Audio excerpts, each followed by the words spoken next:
friends, welcome to I Can Do Math. I'm Miss Lindsay and I am so excited to be learning with you today. Before we get started, I want us to do something together to help prepare our minds to learn. Repeat after me. Say, I can do math. Great job. I believe that and I hope that you do too. Speaking of things we can do, our I can statement for today is I can relate decimals to fractions to the tenths and hundredths.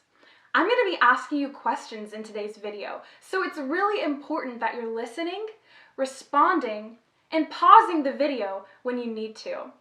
Go ahead and pause the video right now and grab a pencil and some paper so that we can get started. So you might have heard our I can statement and wondered to yourself, when am I ever going to use decimals in the real world? My friends, that's a great question to have. You see, math is all around us and we use it every day. One way we see decimals in the real world is through money. And it's really important that we know how to relate decimals to fractions when using money so that we know how to use money in the real world. Another thing that you've heard before when we talk about decimals is place value. Place value is really important when we talk about decimals. Remember, place value is the value of any digit, the numbers 0 through 9, according to their place. So when you've heard place value before, you've probably heard about the ones place and the tens place. When we talk about decimals, we have to look at the decimal point. And when we go to the right of our decimal point, then there are places that have value there as well. So the first place to the right of the decimal point is the tenths place, and to the right of that is the hundredths place.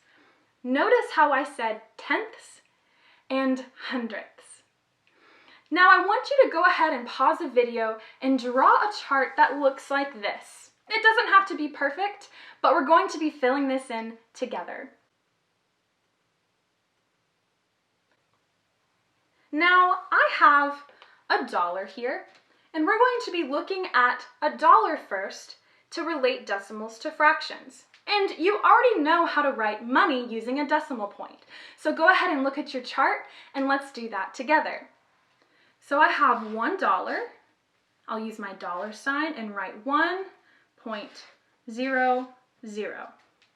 And when we write that as a decimal, we also could write it as 1.00, or we could write it as 1.0, and there's one more way we could write that, as just 1.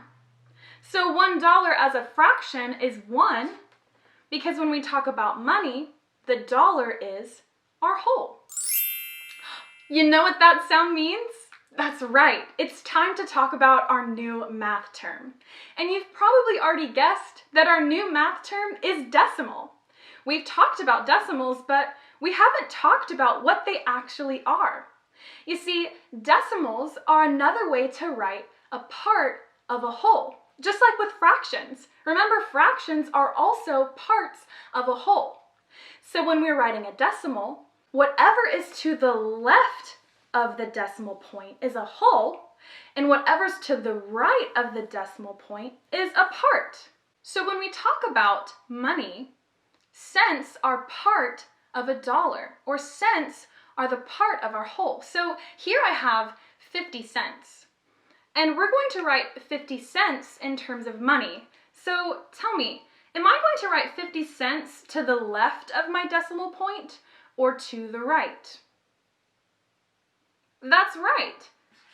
I write 50 cents to the right of my decimal point, which means that 50 cents as a decimal is 0.50. But remember this 0 right here? It's just holding my place, and we don't exactly need it when we're writing 50 cents as a decimal. So we could also write that as 5/10. So 50 cents in decimal form is 50 hundredths or 5/10. Those sound a lot like fractions to me.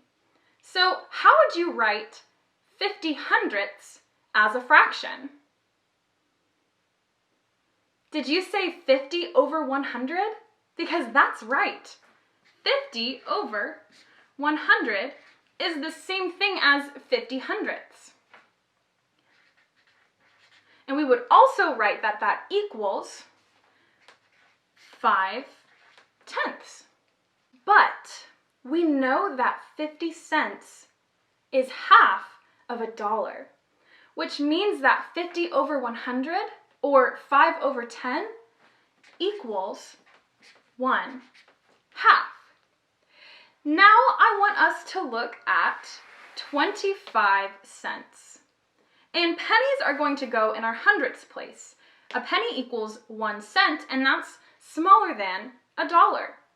So we know that we could write 25 cents just like this, 0.25.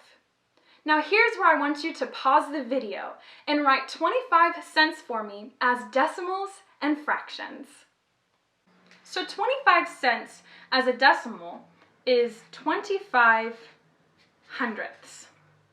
And we write 25 hundredths as a fraction as 25 over 100. But there's another coin that equals 25 cents, and that's a quarter. And remember, there are 4 quarters in $1.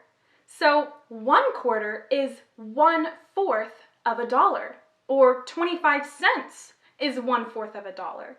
So when we're looking at our decimals and our fractions, 25 hundredths, or 25 over 100, equals 1/4. Now I want us to take a look at 10 cents. When we write 10 cents as money, 10 cents goes to the right of our decimal point. Go ahead and pause the video again and write 10 cents as decimals and fractions. 10 cents as a decimal is 10 hundredths. Or we could just write that as 1/10. Because remember, this 0 here holds our place when we're talking about money. But when we're talking about fractions, we don't have to put that 0 there. So 10 hundredths as a fraction is 10 over 100. And that also equals 1/10, or 1/10. Now we're going to talk about 5 cents. Now, where am I going to put my pennies? In the tenths place or the hundredths place?